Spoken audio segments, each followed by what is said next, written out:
ਸਤਿ ਸ਼੍ਰੀ ਅਕਾਲ। ਤੁਸੀਂ ਵੇਖ ਰਹੇ ਹੋ ਪੰਜਾਬ ਮੇਲ USA TV। ਮੈਂ ਹਾਂ ਸੰਜੀਵ ਯਸ਼ ਖੰਨਾ। ਖਬਰਾਂ ਦੇ ਬੁਲੇਟਿਨ ਦੇ ਵਿੱਚ ਤੁਹਾਡਾ ਸਾਰਿਆਂ ਦਾ ਸਵਾਗਤ। ਖਬਰਾਂ ਦੇ ਬੁਲੇਟਿਨ ਦੇ ਸਪਾਂਸਰਸ ਨੇ ਰੀਮੈਕਸ ਦੇ ਰੀਅਲਟਰ ਗੁਰਜਤਿੰਦਰ ਸਿੰਘ ਰੰਧਾਵਾ। ਹਰ ਤਰ੍ਹਾਂ ਦੀ ਪ੍ਰਾਪਰਟੀ ਖਰੀਦਣ ਅਤੇ ਵੇਚਣ ਲਈ ਤੁਸੀਂ ਉਹਨਾਂ ਨੂੰ ਸੰਪਰਕ ਕਰ ਸਕਦੇ ਹੋ। Phone number 9163209444। ਪੇਸ਼ ਨੇ ਚੋਣਵੀਆਂ ਖਬਰਾਂ। ਟਰੰਪ ਲਈ 2022 ਔਖਾ ਸਾਲ ਸੀ ਅਤੇ 2023 ਸ਼ਾਇਦ ਜ਼ਿਆਦਾ ਬਿਹਤਰ ਨਾ ਹੋਵੇ। 40 ਕਰੋੜ ਟਵਿੱਟਰ ਯੂਜ਼ਰਸ ਦਾ ਡਾਟਾ ਲੀਕ, ਹੈਕਰ ਦੇ ਹੱਥ ਲੱਗਾ। ਨਾਸਾ ਤੋਂ ਲੈ ਕੇ ਹੂ ਦਾ ਡਾਟਾ। ਵਾਸ਼ਿੰਗਟਨ, ਭਾਰਤੀ ਅਮਰੀਕੀ ਭਾਈਚਾਰੇ ਨੇ ਮਨਾਇਆ ਵੀਰ ਬਾਲ ਦਿਵਸ। ਦਿੱਲੀ ਵਿੱਚ 15 ਜਨਵਰੀ ਤੱਕ 에ਅਰਪੋਰਟ ਤੇ ਡਿਊਟੀ ਦੇਣਗੇ ਸਰਕਾਰੀ ਅਧਿਆਪਕ, ਸਕੂਲ ਬੰਦ ਰਹਿਣਗੇ। ਮਾਨ ਸਰਕਾਰ ਦੀ ਸਖਤੀ, ਕਿਰਾਏਦਾਰਾਂ ਤੋਂ ਬਿੱਲ ਦੇ ਪੈਸੇ ਵਸੂਲਣ ਵਾਲੇ ਮਕਾਨ ਮਾਲਕਾਂ ਦੀ ਹੁਣ ਖੈਰ ਨਹੀਂ। ਕੋਰੋਨਾ ਦੇ ਨਵੇਂ ਵੇਰੀਐਂਟ ਦਾ ਖੌਫ, ਪੰਜਾਬ ਵਿੱਚ ਇੱਕ ਦਿਨ ਵਿੱਚ 1499 ਲੋਕਾਂ ਨੇ ਲਗਵਾਈ ਬੂਸਟਰ ਡੋਜ਼। ਕਿਸਾਨ ਅੰਦੋਲਨ ਸਕੂਲੀ ਸਿਲੇਬਸ ਵਿੱਚ ਹੋਵੇਗਾ ਸ਼ਾਮਿਲ, PSEB ਚੇਅਰਮੈਨ ਨੂੰ ਮਿਲਿਆ DTF ਦਾ ਵਫਦ। ਵੀਰ ਬਾਲ ਦਿਵਸ ਦਾ ਨਾਂ ਬਦਲਣ ਦੀ ਸ਼੍ਰੋਮਣੀ ਕਮੇਟੀ ਦੀ ਅਪੀਲ, ਕੇਂਦਰ ਨੇ ਕੀਤੀ ਅਣਡਿੱਠ। ਪ੍ਰਾਈਵੇਟ ਸਕੂਲਾਂ ਨੂੰ ਲੁੱਟ ਨਹੀਂ ਕਰਨ ਦੇਵਾਂਗੇ। ਪੰਜਾਬ ਵਿੱਚ ਅਪਰਾਧ ਦਰ ਵਿੱਚ ਗਿਰਾਵਟ ਆਈ, IG। ਪੰਜਾਬ ਪੁਲਿਸ ਨੇ ਨਵੇਂ ਸਾਲ ਦੇ ਜਸ਼ਨ ਸੰਬੰਧੀ ਦਿਸ਼ਾ ਨਿਰਦੇਸ਼ ਕੀਤੇ ਜਾਰੀ, ਇਹਨਾਂ ਚੀਜ਼ਾਂ ਤੇ ਲੱਗੀ ਪਾਬੰਦੀ। ਪੰਜਾਬ ਵਿੱਚ ਸੰਘਣੀ ਧੁੰਦ ਤੇ ਕੜਾਕੇ ਦੀ ਠੰਡ। ਹੁਣ ਖਬਰਾਂ ਵਿਸਥਾਰ ਦੇ ਵਿੱਚ।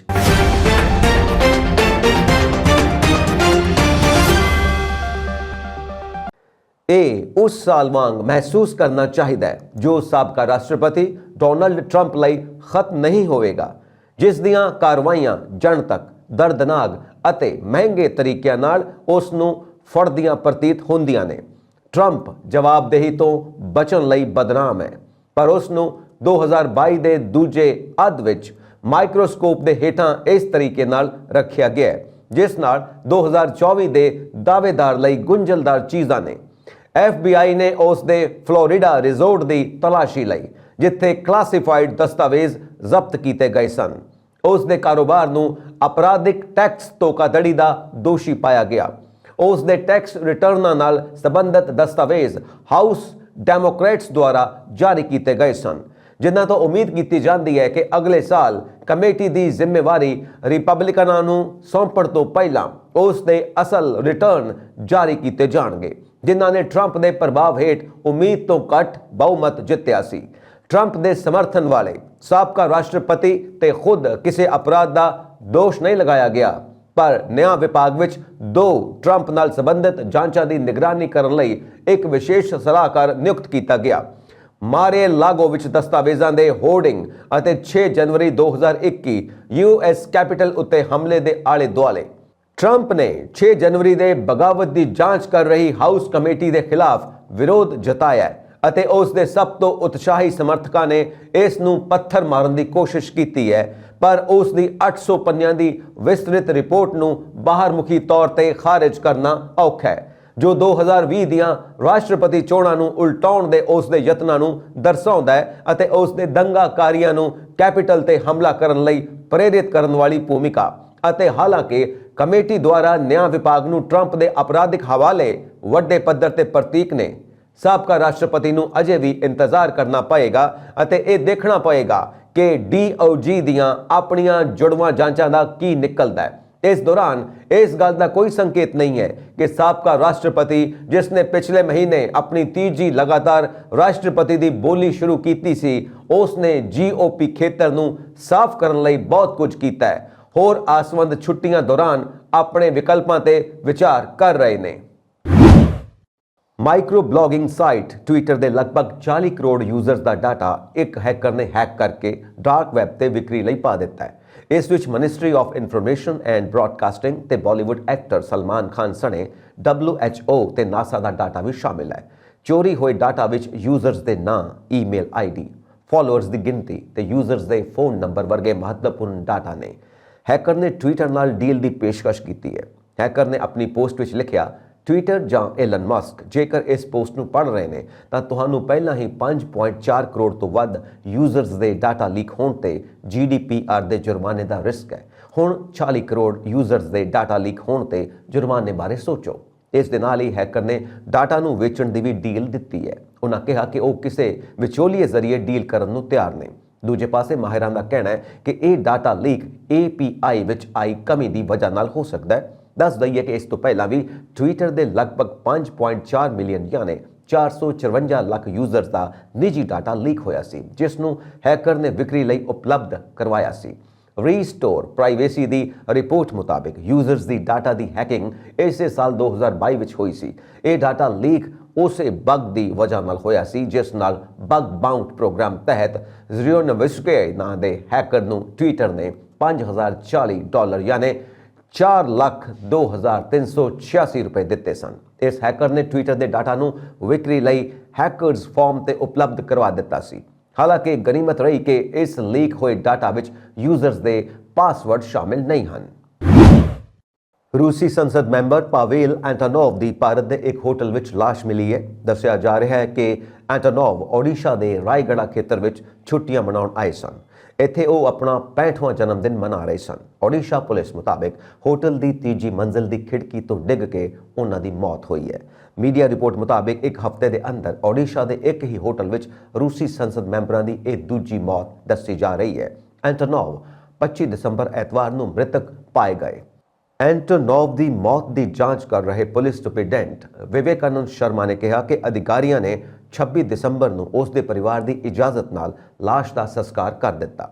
ਜਾਣਕਾਰੀ ਅਨੁਸਾਰ ਵਲਾਦੀਮੀਰ ਅਤੇ ਐਂਟੋਨੋਵ ਸਮੇਤ 4 ਰੂਸੀ ਸੈਲਾਨੀਆਂ ਨੇ ਕੰਧਮਾਲ ਜ਼ਿਲ੍ਹੇ ਦੇ ਦਰਿੰਗਬਾੜੀ ਦਾ ਦੌਰਾ ਕਰਨ ਤੋਂ ਬਾਅਦ 21 ਦਸੰਬਰ ਨੂੰ ਹੋਟਲ ਵਿੱਚ ਚੈੱਕ ਇਨ ਕੀਤਾ ਸੀ। ਇਸ ਸੰਬੰਧੀ SP ਵਿਵੇਕਾਨੰਦ ਨੇ ਦੱਸਿਆ ਕਿ 22 ਦਸੰਬਰ ਦੀ ਸਵੇਰ ਨੂੰ 4 ਵਿਅਕਤੀਆਂ ਵਿੱਚੋਂ B ਵਲਾਦੀਮੀਰ ਦੀ ਮੌਤ ਹੋ ਗਈ ਸੀ। ਪੋਸਟਮਾਰਟਮ ਰਿਪੋਰਟ ਅਨੁਸਾਰ ਉਸ ਦੀ ਮੌਤ ਦਿਲ ਦਾ ਦੌਰਾ ਪੈਣ ਕਾਰਨ ਹੋਈ। उसकी मौत कारण पावेल उदास सी अते उस दी भी 25 दिसंबर ਨੂੰ मौत हो गई सी। रशियन सैलानियों के गाइड तो भी इस संबंधी जानकारी की गई है। गाइड जतिंदर सिंह ने दस्सिया कि उसके लोग रायगढ़ होटल विच ठहरन लई आए सन। उन्हां विचों एक 61 साला व्यक्ति B वलादीमीर बहुत बीमार सी। अगली सवेर जदों वो उसके कमरे विच गया तां वो बेहोश पिया सी, जिस तो बाद उसने इसकी सूचना पुलिस नूं दित्ती। वाशिंगटन भारतीय अमरीकी भाईचारे ने पहला वीर बाल दिवस मनाया ਅਤੇ ਦਸ਼ਮੇਸ਼ पिता श्री गुरु गोबिंद सिंह जी के 4 साहबजादियां ਦੀਆਂ ਕੁਰਬਾਨੀਆਂ ਨੂੰ याद किया। श्री गुरु गोबिंद सिंह जी के साहबजादियां बाबा अजीत सिंह, बाबा जुझार सिंह, बाबा जोरावर सिंह ਅਤੇ बाबा फतेह सिंह का शहीदी दिहाड़ा वीर बाल दिवस वजों मनाया जाता है। इस साल 9 जनवरी ਨੂੰ श्री गुरु गोबिंद सिंह जी के प्रकाश पुरब मौके प्रधानमंत्री नरेंद्र मोदी ने 26 दिसंबर ਨੂੰ वीर बाल दिवस वजों मनाए जाने का ऐलान किया सी। भारतीय दूतघर वालों सोमवार ਨੂੰ ਇੱਥੇ अपने ਕੰਪਲੈਕਸ ਵਿੱਚ समागम दौरान 4 साहबजादियां के जीवन बारे डिजिटल प्रदर्शनी भी लगाई गई। अपने बयान में उप राजदूत श्री प्रिया रंगानाथन ने सिख त्योहारों ਨੂੰ मान्यता देने ਲਈ भारत सरकार ਦੀਆਂ ਵੱਖ-ਵੱਖ ਪਹਿਲਕਦਮੀਆਂ ਦੀ जानकारी दी। राष्ट्रीय राजधानी दिल्ली विच सरकार ने कोरोना ਨੂੰ ਲੈ ਕੇ गंभीरता दिखाते हुए ਵੱਡਾ फैसला लिया है। इस दे तहत सरकारी स्कूलों के सारे अध्यापकों 31 दिसंबर तो 15 जनवरी तक दिल्ली हवाई अड्डे ते तैनात रहेंगे तां जो एयरपोर्ट के यात्रियों वालों कोविड गाइडलाइन की पालना यकीनी बनाई जा सके। सर्दियों दीयां छुट्टियां कारण दिल्ली विच स्कूल बंद रहेंगे। अजिही स्थिति विच विदेशों तो भारत आने वाले यात्रियों ਨੂੰ कोविड तो बचाव के लिए गाइडलाइन का पालन करवाने के लिए अध्यापकों की तैनाती होगी। इस दौरान स्कूलों में बच्चों की छुट्टियां रहनगियां। इस नाल बच्चों की पढ़ाई का भी नुकसान नहीं होगा। दस दईए कि जदों तो दिल्ली एयरपोर्ट पर कोरोना टेस्टिंग शुरू हुई है उदों तो ही विदेशों तो आने वाले कई यात्री कोरोना संक्रमित पाए जा चुके हैं। दिल्ली सरकार ने अध्यापकों ਨੂੰ तैनात करने की अपील इसलिए की कि एयरपोर्ट के बाहर आम लोगों में घुलण मिलन ते कोरोना के संक्रमण ਨੂੰ फैलन तो रोकण लई ਇਹ पहल की गई है। डिस्ट्रिक्ट डिजास्टर मैनेजमेंट अथॉरिटी वालों DM पश्चिमी ने जिला ये हुक्म जारी किया। कुल 16 दिनों तक वक्-वक् शिफ्टों में 85 अध्यापकों की ड्यूटी लगेगी। दरअसल कुछ देशों में कोरोना के वधदे मामलों को देखते हुए दिल्ली के अधिकारी खुद इत्थों के सारे सरकारी हस्पतालों का दौरा करेंगे और किसी भी स्थिति नाल नजिठण लई उन्हां दीयां तैयारियां का जायजा लैणगे। ਇਸ ਦੇ ਨਾਲ ਹੀ ਕੇਂਦਰ ਸਰਕਾਰ ਦੀਆਂ ਹਦਾਇਤਾਂ ਤਹਿਤ ਮੰਗਲਵਾਰ ਨੂੰ ਦਿੱਲੀ ਦੇ ਸਾਰੇ ਸਰਕਾਰੀ ਹਸਪਤਾਲਾਂ ਵਿੱਚ ਮੌਕ ਡਰਿਲ ਕਰਵਾਈ ਜਾਵੇਗੀ। ਜ਼ਿਲ੍ਹਾ ਆਫਤ ਪ੍ਰਬੰਧਨ ਅਥਾਰਟੀ ਨੇ 31 ਦਸੰਬਰ ਤੋਂ 15 ਜਨਵਰੀ ਤੱਕ ਦਿੱਲੀ ਏਅਰਪੋਰਟ ਤੇ ਸਕੂਲੀ ਅਧਿਆਪਕਾਂ ਨੂੰ ਕੋਵਿਡ ਡਿਊਟੀ ਤੇ ਤਾਇਨਾਤ ਕਰਨ ਦੇ ਆਪਣੇ ਆਦੇਸ਼ ਨੂੰ ਵਾਪਸ ਲੈ ਲਿਆ ਹੈ। ਅਥਾਰਟੀ ਦਾ ਕਹਿਣਾ ਹੈ ਕਿ ਲੋੜ ਪੈਣ ਤੇ ਏਅਰਪੋਰਟ ਤੇ ਨਾਗਰਿਕਾਂ ਦੀ ਸੁਰੱਖਿਆ ਲਈ ਕਰਮਚਾਰੀਆਂ ਦੀ ਤਾਇਨਾਤੀ ਕੀਤੀ ਜਾਵੇਗੀ। ਇਸ ਤੋਂ ਪਹਿਲਾਂ ਆਦੇਸ਼ ਜਾਰੀ ਕੀਤਾ ਗਿਆ ਸੀ ਕਿ ਦਿੱਲੀ ਸਰਕਾਰ ਦੇ ਸਕੂਲਾਂ ਦੇ ਅਧਿਆਪਕ 31 ਦਸੰਬਰ ਤੋਂ 15 ਜਨਵਰੀ ਤੱਕ ਦਿੱਲੀ ਹਵਾਈ ਅੱਡੇ ਤੇ ਤਾਇਨਾਤ ਰਹਿਣਗੇ ਤਾਂ ਜੋ ਇਹ ਯਕੀਨੀ ਬਣਾਇਆ ਜਾ ਸਕੇ ਕਿ ਵਿਦੇਸ਼ ਤੋਂ ਆਉਣ ਵਾਲੇ ਯਾਤਰੀਆਂ ਵੱਲੋਂ ਕੋਵਿਡ ਗਾਈਡਲਾਈਨ ਦੀ ਪਾਲਣਾ ਕੀਤੀ ਜਾਵੇ। ਆਦੇਸ਼ ਵਿੱਚ ਕਿਹਾ ਗਿਆ ਸੀ ਇਸ ਦੌਰਾਨ ਸਕੂਲਾਂ ਵਿੱਚ ਬੱਚਿਆਂ ਦੀਆਂ ਛੁੱਟੀਆਂ ਨੇ, ਜਿਸ ਕਾਰਨ ਬੱਚਿਆਂ ਦੀ ਪੜ੍ਹਾਈ ਦਾ ਵੀ ਨੁਕਸਾਨ ਨਹੀਂ ਹੋਵੇਗਾ। ਦੱਸ ਦਈਏ ਕਿ ਜਦੋਂ ਤੋਂ ਦਿੱਲੀ ਏਅਰਪੋਰਟ ਤੇ ਕਰੋਨਾ ਟੈਸਟਿੰਗ ਸ਼ੁਰੂ ਹੋਈ ਹੈ ਉਦੋਂ ਤੋਂ ਹੀ ਵਿਦੇਸ਼ਾਂ ਤੋਂ ਆਉਣ ਵਾਲੇ ਕਈ ਯਾਤਰੀ ਕਰੋਨਾ ਸੰਕਰਮਿਤ ਪਾਏ ਗਏ ਨੇ, ਜਿਸ ਕਾਰਨ ਅਧਿਆਪਕਾਂ ਨੂੰ ਤਾਇਨਾਤ ਕਰਨ ਦੀ ਪਹਿਲ ਕੀਤੀ ਗਈ ਸੀ। ਮੁੱਖ ਮੰਤਰੀ ਭਗਵੰਤ ਮਾਨ ਦੀ ਅਗਵਾਈ ਵਾਲੀ ਆਪ ਸਰਕਾਰ ਵੱਲੋਂ ਲੋਕਾਂ ਨੂੰ ਮੁਫਤ ਬਿਜਲੀ ਦੀ ਸਹੂਲਤ ਦਿੱਤੀ ਜਾ ਰਹੀ ਹੈ। ਹੁਣ ਤੱਕ ਕਈ ਅਜਿਹੇ ਘਰ ਨੇ ਜਿੱਥੇ ਬਿਜਲੀ ਦਾ ਬਿੱਲ ਜ਼ੀਰੋ ਤੇ ਆ ਚੁੱਕਾ ਹੈ। ਹਾਲਾਂਕਿ ਅਜਿਹੇ ਕਈ ਮਾਮਲੇ ਸਾਹਮਣੇ ਆ ਚੁੱਕੇ ਨੇ ਜਿੱਥੇ ਮਕਾਨ ਮਾਲਕ ਸਰਕਾਰ ਦੀ ਇਸ ਸਕੀਮ ਨੂੰ ਟਾਲ ਕੇ ਕਿਰਾਏਦਾਰਾਂ ਤੋਂ ਬਿਜਲੀ ਦੇ ਬਿੱਲ ਵਸੂਲ ਕਰ ਰਹੇ ਨੇ, ਪਰ ਹੁਣ ਸਰਕਾਰ ਨੇ ਅਜਿਹੇ ਲੋਕਾਂ ਖਿਲਾਫ ਵੀ ਸਖਤ ਕਾਰਵਾਈ ਕਰਨ ਦੀ ਤਿਆਰੀ ਕਰ ਲਈ ਹੈ। ਜੇ ਕੋਈ ਮਕਾਨ ਮਾਲਕ ਕਿਰਾਏਦਾਰਾਂ ਤੋਂ ਬਿਜਲੀ ਦਾ ਬਿੱਲ ਵਸੂਲਦਾ ਪਾਇਆ ਗਿਆ ਤਾਂ ਉਸ ਨੂੰ ਪੂਰਾ ਬਿੱਲ ਅਦਾ ਕਰਨਾ ਪਵੇਗਾ। ਦਰਅਸਲ ਹਾਲ ਹੀ ਵਿੱਚ ਅਜਿਹੇ ਕਈ ਮਾਮਲੇ ਸਾਹਮਣੇ ਆ ਰਹੇ ਨੇ ਜਿੱਥੇ ਮਕਾਨ ਮਾਲਕ ਬਿਜਲੀ ਦਾ ਬਿੱਲ ਜ਼ੀਰੋ ਹੋਣ ਦੇ ਬਾਵਜੂਦ ਕਿਰਾਏਦਾਰਾਂ ਤੋਂ ਵਸੂਲੀ ਕਰ ਰਹੇ ਨੇ। ਹਾਲਾਂਕਿ ਨਿਯਮਾਂ ਮੁਤਾਬਿਕ ਕਿਰਾਏਦਾਰ ਮਕਾਨ ਮਾਲਕ ਵਾਂਗ ਹੀ ਇਸ ਸਹੂਲੀਅਤ ਦਾ ਲਾਭ ਲੈ ਸਕਦਾ ਹੈ। ਅਜਿਹੇ ਵਿੱਚ ਹੁਣ ਸਰਕਾਰ ਨੇ ਸਖਤੀ ਕਰ ਦਿੱਤੀ ਹੈ ਅਤੇ ਹੁਣ ਜੇ ਕੋਈ ਮਕਾਨ ਮਾਲਕ ਕਿਰਾਏਦਾਰ ਤੋਂ ਬਿਜਲੀ ਦੀ ਵਸੂਲੀ ਕਰਦਾ ਹੈ ਤਾਂ ਉਸ ਨੂੰ ਬਿਜਲੀ ਦਾ ਪੂਰਾ ਬਿੱਲ ਅਦਾ ਕਰਨਾ ਪਵੇਗਾ। ਪੰਜਾਬ ਸਰਕਾਰ ਵੱਲੋਂ ਮਹਿੰਗੀ ਬਿਜਲੀ ਦਾ ਬੋਝ ਘੱਟ ਕਰਨ ਲਈ 1 ਜੁਲਾਈ ਤੋਂ ਹਰ ਮਹੀਨੇ 300 ਯੂਨਿਟ ਮੁਫਤ ਦੇਣ ਦਾ ਐਲਾਨ ਕੀਤਾ ਗਿਆ ਸੀ। 2 ਮਹੀਨਿਆਂ ਦਾ ਚੱਕਰ ਹੈ, ਇਸ ਲਈ 600 ਯੂਨਿਟ ਮੁਫਤ ਬਿਜਲੀ ਉਪਲਬਧ ਹੈ। ਲੋਕਾਂ ਨੇ ਬਿਜਲੀ ਬਿੱਲ ਨੂੰ ਫ੍ਰੀ ਕਰਵਾਉਣ ਦੇ ਚੱਕਰ ਵਿੱਚ 2-2 ਮੀਟਰ ਲਗਾਏ ਨੇ ਅਤੇ ਕਈ ਲਗਾਉਣ ਦੀ ਕੋਸ਼ਿਸ਼ ਕਰ ਰਹੇ ਨੇ। ਇਸ ਨਾਲ ਬਿਜਲੀ ਦੀ ਖਪਤ ਵਧੀ ਹੈ ਅਤੇ ਬਿੱਲਾਂ ਵਿੱਚ ਭਾਰੀ ਕਮੀ ਆਈ ਹੈ। ਕਈ ਥਾਵਾਂ ਉੱਤੇ ਮੀਟਰ ਰੀਡਿੰਗ ਵਾਲੇ ਕਰਮਚਾਰੀ ਨਾਲ ਸੈਟਿੰਗ ਕਰਕੇ ਬਿੱਲ ਨੂੰ ਕੰਟਰੋਲ ਕੀਤਾ ਜਾ ਰਿਹਾ ਹੈ। ਦੱਸ ਦਈਏ ਕਿ ਪਤੀ ਪਤਨੀ ਇੱਕ ਘਰ ਵਿੱਚ ਦੂਜਾ ਕਨੈਕਸ਼ਨ ਨਹੀਂ ਲੈ ਸਕਦੇ। ਪਿਤਾ ਆਪਣੇ ਪੁੱਤਰ ਦੇ ਨਾਂ ਅਤੇ ਪੁੱਤਰ ਆਪਣੇ ਮਾਪਿਆਂ ਦੇ ਨਾਂ ਤੇ ਸਵੈ ਘੋਸ਼ਣਾ ਪੱਤਰ ਦੇ ਕੇ ਦੂਜਾ ਕਨੈਕਸ਼ਨ ਲੈ ਸਕਦਾ ਹੈ। ਬਿਜਲੀ ਰੈਗੂਲੇਟਰੀ ਕਮਿਸ਼ਨ ਦੇ ਹੁਕਮਾਂ ਅਨੁਸਾਰ ਅਪਲਾਈ ਕਰਨ ਦੇ 10 ਤੋਂ 15 ਦਿਨਾਂ ਦੇ ਅੰਦਰ ਮੀਟਰ ਲਗਾਇਆ ਜਾਣਾ ਚਾਹੀਦਾ ਹੈ। ਦੁਨੀਆ ਭਰ ਵਿੱਚ ਕਰੋਨਾ ਦੇ ਮਾਮਲਿਆਂ ਵਿੱਚ ਵਾਧੇ ਅਤੇ ਨਵੇਂ ਵੇਰੀਐਂਟ ਦੇ ਦਸਤਕ ਮਗਰੋਂ ਪੰਜਾਬ ਦੇ ਲੋਕਾਂ ਵਿੱਚ ਕੋਵਿਡ ਦੀ ਬੂਸਟਰ ਡੋਜ਼ ਲਗਵਾਉਣ ਵਿੱਚ ਜਾਗਰੂਕਤਾ ਵਧੀ ਹੈ। ਹਾਲਾਂਕਿ ਰਾਜ ਵਿੱਚ ਕਰੋਨਾ ਦੇ ਮਾਮਲੇ ਨਾ ਦੇ ਬਰਾਬਰ ਨੇ, ਪਰ ਲੋਕ ਹੁਣ ਬੂਸਟਰ ਡੋਜ਼ ਲਗਵਾ ਕੇ ਖੁਦ ਨੂੰ ਸੁਰੱਖਿਅਤ ਮਹਿਸੂਸ ਕਰਨਾ ਚਾਹੁੰਦੇ ਨੇ। ਇਸ ਨੂੰ ਕਰੋਨਾ ਬਾਰੇ ਅਚਾਨਕ ਜਾਗਰੂਕਤਾ ਕਹੋ ਜਾਂ ਨਵੇਂ ਰੂਪ ਦੇ ਖੌਫ ਕਾਰਨ ਪੰਜਾਬ ਵਿੱਚ ਇੱਕ ਦਿਨ ਵਿੱਚ ਬੂਸਟਰ ਡੋਜ਼ ਲੈਣ ਵਿੱਚ 732% ਵਾਧਾ ਦਰਜ ਕੀਤਾ ਗਿਆ। ਜਿੱਥੇ ਐਤਵਾਰ ਨੂੰ 180 ਲੋਕਾਂ ਨੇ ਬੂਸਟਰ ਡੋਜ਼ ਲਾਈਆਂ, ਉੱਥੇ ਸੋਮਵਾਰ ਨੂੰ ਦੂਜੇ ਦਿਨ ਇਹ ਗਿਣਤੀ 1499 ਤੱਕ ਪਹੁੰਚ ਗਈ। ਹਾਲਾਂਕਿ ਪੰਜਾਬ ਵਿੱਚ ਕੋਵਿਡ ਇਨਫੈਕਸ਼ਨ ਦੇ ਮਾਮਲਿਆਂ ਵਿੱਚ ਕਮੀ ਆਈ ਹੈ। ਹੁਣ ਰੋਜ਼ਾਨਾ 1000 ਤੋਂ ਵੱਧ ਲੋਕ ਕੋਵਿਡ ਦੀ ਤੀਜੀ ਖੁਰਾਕ ਲੈਣ ਲਈ ਅੱਗੇ ਆ ਰਹੇ ਨੇ।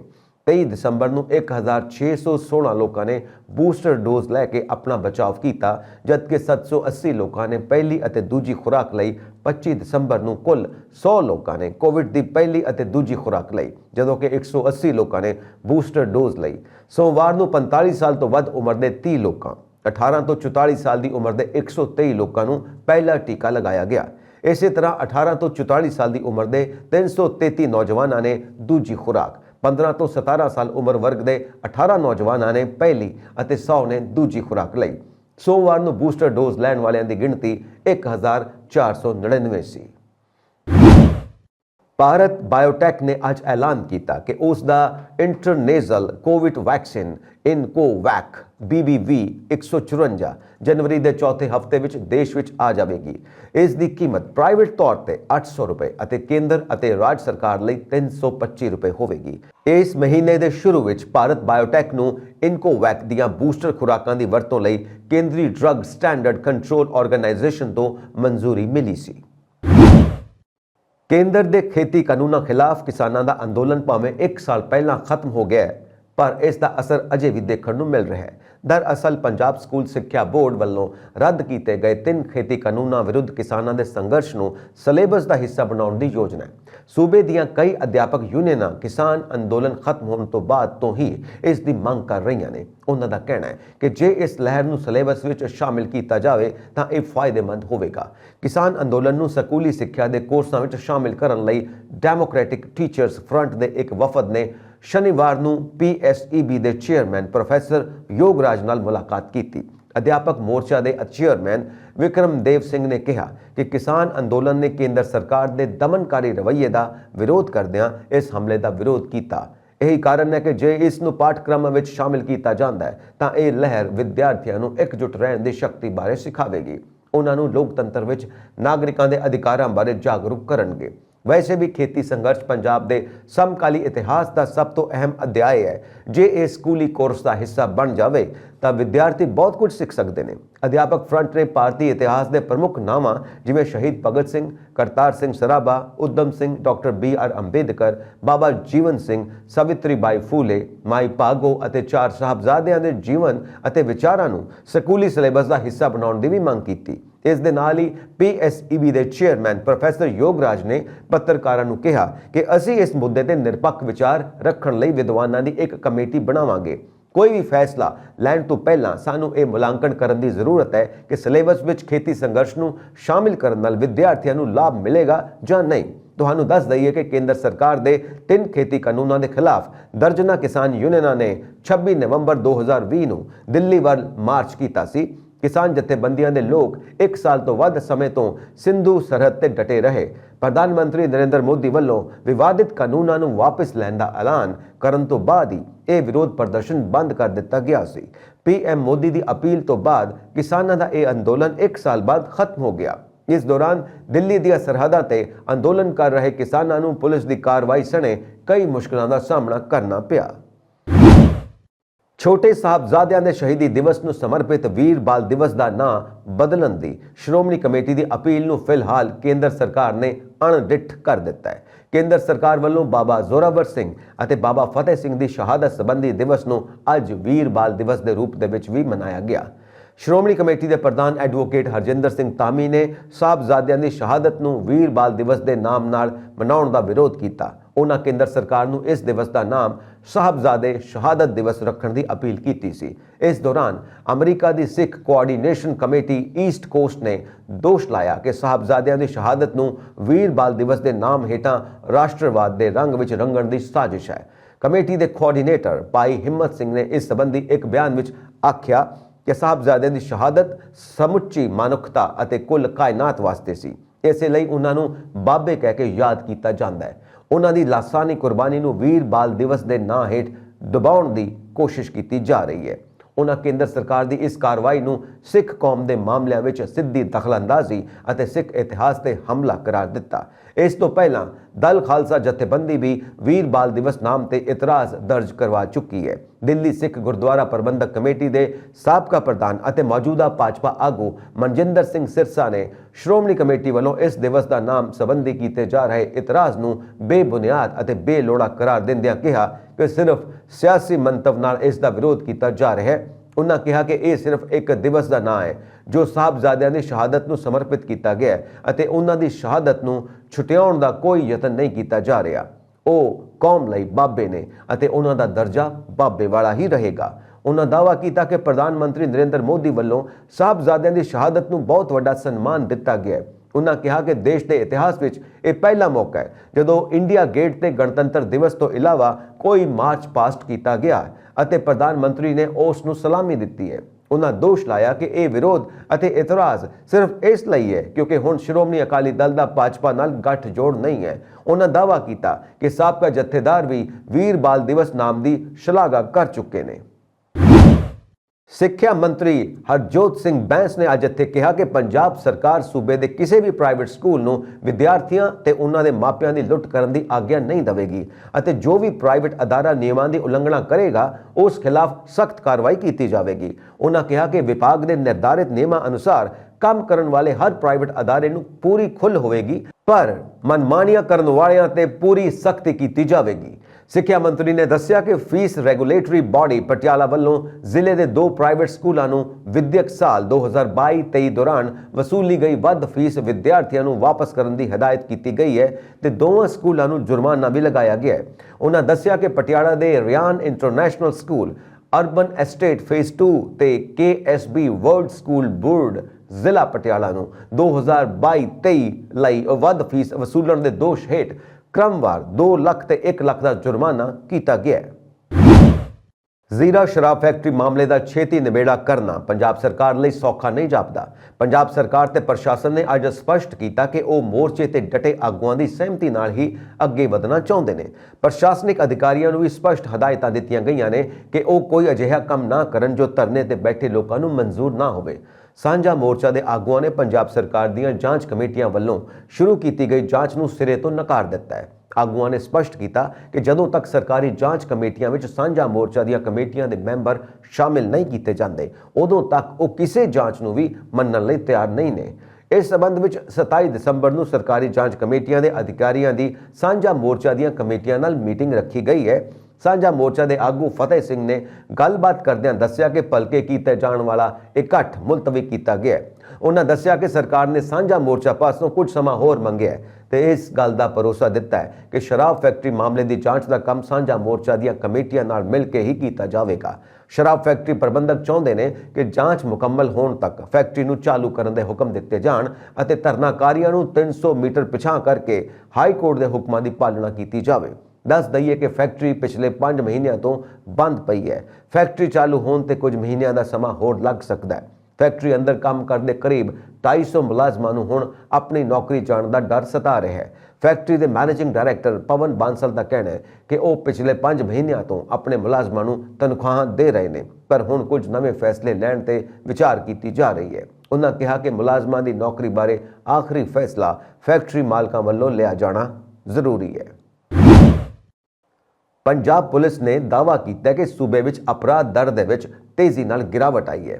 ਅਪਰਾਧ ਸੰਬੰਧੀ ਸੂਬੇ ਦੇ ਅਧਿਕਾਰਿਤ ਅੰਕੜਿਆਂ ਅਨੁਸਾਰ ਪਿਛਲੇ ਸਾਲ ਦੇ ਮੁਕਾਬਲੇ ਇਸ ਸਾਲ ਕਤਲਾਂ ਦੀ ਗਿਣਤੀ 723 ਤੋਂ ਘਟ ਕੇ 654 ਰਹਿ ਗਈ ਹੈ, ਜਦਕਿ ਅਗਵਾ ਘਟਨਾਵਾਂ ਵੀ 1787 ਦੇ ਮੁਕਾਬਲੇ 1645 ਰਹਿ ਗਈਆਂ ਨੇ। ਇਸੇ ਤਰ੍ਹਾਂ ਚੋਰੀ ਨਾਲ ਸੰਬੰਧਿਤ ਕੇਸ ਵੀ 8417 ਤੋਂ ਘਟ ਕੇ ਇਸ ਸਾਲ 8407 ਰਹਿ ਗਏ ਨੇ ਅਤੇ ਆਬਕਾਰੀ ਐਕਟ ਨਾਲ ਸੰਬੰਧਿਤ ਕੇਸ 10,747 ਤੋਂ ਘਟ ਕੇ 9,104 ਰਹਿ ਗਏ ਨੇ। ਇਹ ਪ੍ਰਗਟਾਵਾ IG headquarter doctor Sukhchain Singh Gill ਨੇ ਕਰਦਿਆਂ ਦੱਸਿਆ ਕਿ ਪੰਜਾਬ ਪੁਲਿਸ ਨੇ 119 ਅੱਤਵਾਦੀਆਂ ਕੱਟੜਪੰਥੀਆਂ ਨੂੰ ਗ੍ਰਿਫਤਾਰ ਕਰਕੇ 18 ਅੱਤਵਾਦੀ ਮਾਡਿਊਲਾਂ ਦਾ ਪਰਦਾਫਾਸ਼ ਕੀਤਾ। ਸੁਖਚੈਨ ਸਿੰਘ ਗਿੱਲ ਨੇ ਦੱਸਿਆ ਕਿ ਸਰਕਾਰ ਪੰਜਾਬ ਨੂੰ ਨਸ਼ਾ ਮੁਕਤ ਸੂਬਾ ਬਣਾਉਣ ਲਈ ਵਚਨਬੱਧ ਹੈ। ਨਵਾਂ ਸਾਲ 2023 ਕੁਝ ਦਿਨਾਂ ਵਿੱਚ ਸ਼ੁਰੂ ਹੋਵੇਗਾ। ਨਵੇਂ ਸਾਲ ਦੀਆਂ ਤਿਆਰੀਆਂ ਹੁਣ ਤੋਂ ਹੀ ਕਰ ਲੈਣੀਆਂ ਚਾਹੀਦੀਆਂ ਨੇ, ਜਿਸ ਦੇ ਲਈ ਤੁਹਾਨੂੰ ਕੁਝ ਗੱਲਾਂ ਦਾ ਖਾਸ ਧਿਆਨ ਰੱਖਣਾ ਹੋਵੇਗਾ, ਕਿਉਂਕਿ ਜੇਕਰ ਨਜ਼ਰਅੰਦਾਜ਼ ਕੀਤਾ ਗਿਆ ਤਾਂ ਤੁਹਾਨੂੰ ਨੁਕਸਾਨ ਦਾ ਸਾਹਮਣਾ ਕਰਨਾ ਪੈ ਸਕਦਾ ਹੈ। ਸਰਕਾਰ ਦੇ ਨਿਯਮਾਂ ਦੀ ਪਾਲਣਾ ਕਰਨਾ ਸਾਰਿਆਂ ਲਈ ਲਾਜ਼ਮੀ ਹੈ। ਆਓ ਜਾਣਦੇ ਹਾਂ ਉਹਨਾਂ ਨਿਯਮਾਂ ਬਾਰੇ ਜੋ ਨਵੇਂ ਸਾਲ ਤੋਂ ਬਦਲਣ ਜਾ ਰਹੇ ਨੇ ਅਤੇ ਤੁਹਾਡੇ ਲਈ ਬਹੁਤ ਜ਼ਰੂਰੀ ਨੇ। ਦੇਸ਼ ਵਿੱਚ ਲਗਭਗ ਹਰ ਵਿਅਕਤੀ ਕੋਲ ਬੀਮਾ ਹੈ। ਮੈਡੀਕਲ ਐਮਰਜੈਂਸੀ ਦੇ ਸਮੇਂ ਵਿੱਚ ਤੁਹਾਨੂੰ ਕਿਸੇ ਕਿਸਮ ਦੀ ਸਮੱਸਿਆ ਨਹੀਂ ਹੁੰਦੀ। ਇਸ ਦੇ ਲਈ ਹਰ ਕੋਈ ਸਿਹਤ ਬੀਮਾ ਲੈਂਦਾ ਹੈ। ਬੀਮੇ ਦੀਆਂ ਕਈ ਕਿਸਮਾਂ ਨੇ, ਜੀਵਨ ਬੀਮਾ, ਕਾਰ ਬੀਮਾ ਵਗੈਰਾ। ਇਹਨਾਂ ਲਈ ਤੁਹਾਨੂੰ ਹਰ ਸਾਲ ਕਿਸੇ ਨੂੰ ਪ੍ਰੀਮੀਅਮ ਦੇਣਾ ਪੈਂਦਾ। ਇਹ ਹੁਕਮ ਪਾਲਿਸੀ ਦੀਆਂ ਸ਼ਰਤਾਂ ਅਨੁਸਾਰ ਵੱਖ-ਵੱਖ ਹੋ ਸਕਦੇ ਨੇ। ਹੁਣ ਰਿਪੋਰਟਾਂ ਵਿੱਚ ਕਿਹਾ ਜਾ ਰਿਹਾ ਹੈ ਕਿ ਸਾਲ 2023 ਤੋਂ ਬੀਮਾ ਪ੍ਰੀਮੀਅਮ ਵੱਧ ਸਕਦਾ ਹੈ। ਮੰਨਿਆ ਜਾ ਰਿਹਾ ਹੈ ਕਿ IRDAI ਵਾਹਨਾਂ ਦੀ ਵਰਤੋਂ ਦੇ ਆਧਾਰ ਤੇ ਬੀਮਾ ਪ੍ਰੀਮੀਅਮ ਨੂੰ ਲੈ ਕੇ ਨਵੇਂ ਨਿਯਮ ਲਿਆਉਣ ਤੇ ਵਿਚਾਰ ਕਰ ਰਹੀ ਹੈ। ਬਹੁਤੀ ਵਾਰ ਇਹ ਦੇਖਿਆ ਜਾਂਦਾ ਹੈ ਕਿ CNG ਅਤੇ PNG ਦੀ ਕੀਮਤ ਮਹੀਨੇ ਦੀ ਪਹਿਲੀ ਤਾਰੀਖ ਨੂੰ ਜਾਂ ਪਹਿਲੇ ਹਫ਼ਤੇ ਵਿੱਚ ਹੀ ਬਦਲ ਜਾਂਦੀ ਹੈ। ਜਨਵਰੀ ਤੋਂ ਇਹਨਾਂ ਦੀ ਕੀਮਤ ਵੱਧ ਸਕਦੀ ਹੈ ਅਤੇ ਘਟ ਵੀ ਸਕਦੀ ਹੈ। ਤੁਹਾਨੂੰ ਦੋਵਾਂ ਸਥਿਤੀਆਂ ਲਈ ਤਿਆਰ ਰਹਿਣਾ ਚਾਹੀਦਾ ਹੈ। CNG ਅਤੇ PNG ਦੀ ਤਰ੍ਹਾਂ ਸਰਕਾਰ ਹਰ ਮਹੀਨੇ ਦੀ ਪਹਿਲੀ ਤਾਰੀਖ ਨੂੰ 14 ਕਿਲੋ ਦੇ LPG ਸਿਲੰਡਰ ਅਤੇ 19 ਕਿਲੋ ਕਮਰਸ਼ੀਅਲ ਗੈਸ ਸਿਲੰਡਰ ਦੀ ਕੀਮਤ ਵਿੱਚ ਬਦਲਾਅ ਕਰਦੀ ਹੈ। ਤੁਹਾਨੂੰ ਮਹਿੰਗਾਈ ਦਾ ਝਟਕਾ ਲੱਗ ਸਕਦਾ ਹੈ, ਪਰ ਜੇਕਰ ਤੇਲ ਮਾਰਕੀਟਿੰਗ ਕੰਪਨੀਆਂ ਇਸ ਦੀ ਕੀਮਤ ਘਟਾਉਂਦੀਆਂ ਨੇ ਤਾਂ ਇਹ ਤੁਹਾਡੇ ਲਈ ਰਾਹਤ ਦੀ ਖਬਰ ਹੋਵੇਗੀ। ਜੇਕਰ ਤੁਸੀਂ 5 ਕਰੋੜ ਰੁਪਏ ਤੋਂ ਵੱਧ ਦਾ ਕਾਰੋਬਾਰ ਕਰਦੇ ਹੋ ਤਾਂ ਕੁਝ ਮੀਡੀਆ ਰਿਪੋਰਟਾਂ ਦੇ ਅਨੁਸਾਰ 1 ਜਨਵਰੀ 2023 ਤੋਂ ਤੁਹਾਡੇ ਲਈ एनफोर्सिंग यानी इलैक्ट्रॉनिक बिल जनरेट करना ਜ਼ਰੂਰੀ ਹੋਵੇਗਾ। ਜ਼ਿਕਰਯੋਗ ਹੈ ਕਿ ਪਹਿਲਾਂ ਇਹ ਬੀਮਾ ਕਾਰੋਬਾਰਾਂ ਲਈ 20 ਕਰੋੜ ਰੁਪਏ ਸੀ। ਅਜਿਹੀ ਸਥਿਤੀ ਵਿੱਚ ਈ ਬਿੱਲ ਦੇ ਨਿਯਮ ਤੁਹਾਡੇ ਲਈ ਬਦਲ ਸਕਦੇ ਨੇ। ਇਸ ਦਾ ਫਾਇਦਾ ਇਹ ਹੋਵੇਗਾ ਕਿ ਇਸ ਨਾਲ ਸਿਸਟਮ ਵਿੱਚ ਪਾਰਦਰਸ਼ਤਾ ਆਵੇਗੀ। ਇਸ ਦੇ ਨਾਲ ਹੀ ਫਰਜ਼ੀ ਬਿੱਲਾਂ ਰਾਹੀਂ ਇਨਪੁਟ ਟੈਕਸ ਕ੍ਰੈਡਿਟ ਲੈਣ ਤੇ ਪਾਬੰਦੀ ਹੋਵੇਗੀ।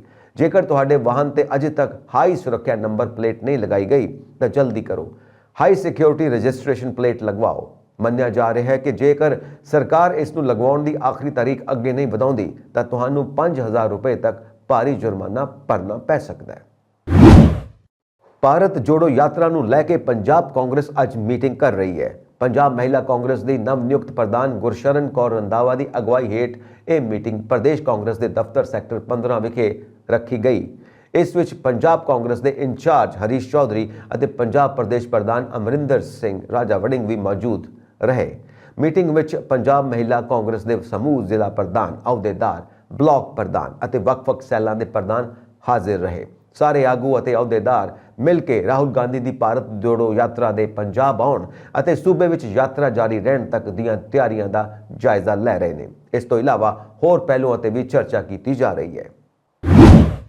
ਪੰਜਾਬ ਪੁਲਿਸ ਵੱਲੋਂ ਨਵੇਂ ਸਾਲ ਦੇ ਜਸ਼ਨ ਨੂੰ ਲੈ ਕੇ ਨਵੇਂ ਦਿਸ਼ਾ ਨਿਰਦੇਸ਼ ਜਾਰੀ ਕੀਤੇ ਗਏ ਨੇ। ਪੰਜਾਬ ਪੁਲਿਸ ਨੇ ਲੋਕਾਂ ਨੂੰ ਨਵਾਂ ਸਾਲ ਜ਼ਿੰਮੇਵਾਰੀ ਨਾਲ ਮਨਾਉਣ ਦੀ ਅਪੀਲ ਕੀਤੀ ਹੈ। ਜਾਰੀ ਕੀਤੇ ਗਏ ਦਿਸ਼ਾ ਨਿਰਦੇਸ਼ਾਂ ਅਨੁਸਾਰ ਉਲੰਘਣਾ ਕਰਨ ਵਾਲਿਆਂ ਵਿਰੁੱਧ ਸਖਤ ਕਾਰਵਾਈ ਕੀਤੀ ਜਾਵੇਗੀ। ਇਸ ਦਿਸ਼ਾ ਨਿਰਦੇਸ਼ ਵਿੱਚ ਜਨਤਕ ਥਾਵਾਂ ਤੇ ਸ਼ਰਾਬ ਨਾ ਪੀਣ ਅਤੇ ਸੜਕਾਂ ਤੇ ਸਟੰਟ ਨਾ ਕਰਨ ਦੀ ਅਪੀਲ ਕਰਨ ਦੇ ਨਾਲ-ਨਾਲ ਨਵੇਂ ਸਾਲ ਤੇ ਹੰਗਾਮਾ ਕਰਨ ਅਤੇ ਅਮਨ ਕਾਨੂੰਨ ਨੂੰ ਭੰਗ ਕਰਨ ਲਈ ਸਿਟੀ ਪੁਲਿਸ ਤੋਂ ਪਾਰਟੀ ਫ੍ਰੀ ਕਰਵਾਉਣ ਦੀ ਇਜਾਜ਼ਤ ਲੈਣ ਦੀ ਵੀ ਅਪੀਲ ਕੀਤੀ ਗਈ ਹੈ। ਦੱਸ ਦਈਏ ਕਿ ਪੁਲਿਸ ਰੇਸ਼ ਡਰਾਈਵਿੰਗ ਤੇ ਵੀ ਨਜ਼ਰ ਰੱਖੇਗੀ। ਇਸ ਦੌਰਾਨ ਸ਼ੱਕੀ ਵਾਹਨਾਂ ਦੀ ਨਾਲੋਂ ਨਾਲ ਚੈਕਿੰਗ ਵੀ ਕੀਤੀ ਜਾਵੇਗੀ। ਇੰਨਾ ਹੀ ਨਹੀਂ, ਰੈਸ਼ ਡਰਾਈਵਿੰਗ ਕਰਨ ਵਾਲਿਆਂ ਨੂੰ ਪੁਲਿਸ ਸਦਰ ਥਾਣੇ ਨੂੰ ਲੈ ਕੇ ਜਾਵੇਗੀ। ਜੇਕਰ ਕੋਈ ਪਾਰਟੀ ਦੌਰਾਨ ਕਿਸੇ ਨਾਲ ਛੇੜਛਾੜ ਕਰਦੇ ਪਾਏ ਗਏ ਤਾਂ ਵੀ ਪੰਜਾਬ ਪੁਲਿਸ ਵੱਲੋਂ ਸਖਤ ਕਦਮ ਚੁੱਕੇ ਜਾਣਗੇ। ਇਸ ਦੇ ਨਾਲ ਹੀ ਨਵੇਂ ਸਾਲ ਦੇ ਜਸ਼ਨ ਨੂੰ ਖਰਾਬ ਕਰਨ ਦੀ ਕੋਸ਼ਿਸ਼ ਕਰਨ ਵਾਲੇ ਤੇ 112 ਅਤੇ 181 ਤੇ ਕਾਲ ਕਰਕੇ ਸ਼ਿਕਾਇਤ ਦਰਜ ਕਰਵਾਉਣ ਸੰਬੰਧੀ ਵੀ ਦੱਸਿਆ ਗਿਆ ਹੈ। ਪੰਜਾਬ ਅਤੇ ਹਰਿਆਣਾ ਦੇ ਕਈ ਹਿੱਸਿਆਂ ਵਿੱਚ ਧੁੰਦ ਛਾਈ ਰਹੀ ਅਤੇ ਕੜਾਕੇ ਦੀ ਠੰਡ ਜਾਰੀ ਹੈ। ਹਰਿਆਣਾ ਦੇ ਨਾਰਨੌਲ ਵਿੱਚ ਘੱਟੋ-ਘੱਟ ਤਾਪਮਾਨ 1 ਡਿਗਰੀ ਸੈਲਸੀਅਸ ਦਰਜ ਕੀਤਾ ਗਿਆ। ਪੰਜਾਬ ਅਤੇ ਹਰਿਆਣਾ ਦੀ ਸਾਂਝੀ ਰਾਜਧਾਨੀ ਚੰਡੀਗੜ੍ਹ ਵਿੱਚ ਘੱਟੋ-ਘੱਟ ਤਾਪਮਾਨ 6.9 ਡਿਗਰੀ ਸੈਲਸੀਅਸ ਦਰਜ ਕੀਤਾ ਗਿਆ। ਮੌਸਮ ਵਿਭਾਗ ਅਨੁਸਾਰ ਬਠਿੰਡਾ ਵਿੱਚ ਕੜਾਕੇ ਦੀ ਠੰਡ ਪੈ ਰਹੀ ਹੈ, ਜਿੱਥੇ ਘੱਟੋ-ਘੱਟ ਤਾਪਮਾਨ 1.4 ਡਿਗਰੀ ਸੈਲਸੀਅਸ ਦਰਜ ਕੀਤਾ ਗਿਆ। ਅੰਮ੍ਰਿਤਸਰ ਦਾ ਘੱਟੋ-ਘੱਟ ਤਾਪਮਾਨ 5 ਡਿਗਰੀ ਸੈਲਸੀਅਸ ਦਰਜ ਕੀਤਾ ਗਿਆ, ਜਦੋਂ ਕਿ ਲੁਧਿਆਣਾ ਦਾ ਘੱਟੋ-ਘੱਟ ਤਾਪਮਾਨ 6.6 ਡਿਗਰੀ ਸੈਲਸੀਅਸ ਦਰਜ ਕੀਤਾ ਗਿਆ। ਪਠਾਨਕੋਟ, ਫਰੀਦਕੋਟ ਅਤੇ ਗੁਰਦਾਸਪੁਰ ਵਿੱਚ ਘੱਟੋ-ਘੱਟ ਤਾਪਮਾਨ ਕ੍ਰਮਵਾਰ 7.2, 4.4 ਅਤੇ 3 ਡਿਗਰੀ ਸੈਲਸੀਅਸ ਦਰਜ ਕੀਤਾ ਗਿਆ। ਇਹ ਸਨ ਅੱਜ ਦੀਆਂ ਮੁੱਖ ਖਬਰਾਂ। ਹੋਰ ਅਪਡੇਟਸ ਦੇ ਲਈ ਵੇਖਦੇ ਰਹੋ ਪੰਜਾਬ ਮੇਡ USA TV। ਸਤਿ ਸ਼੍ਰੀ ਅਕਾਲ।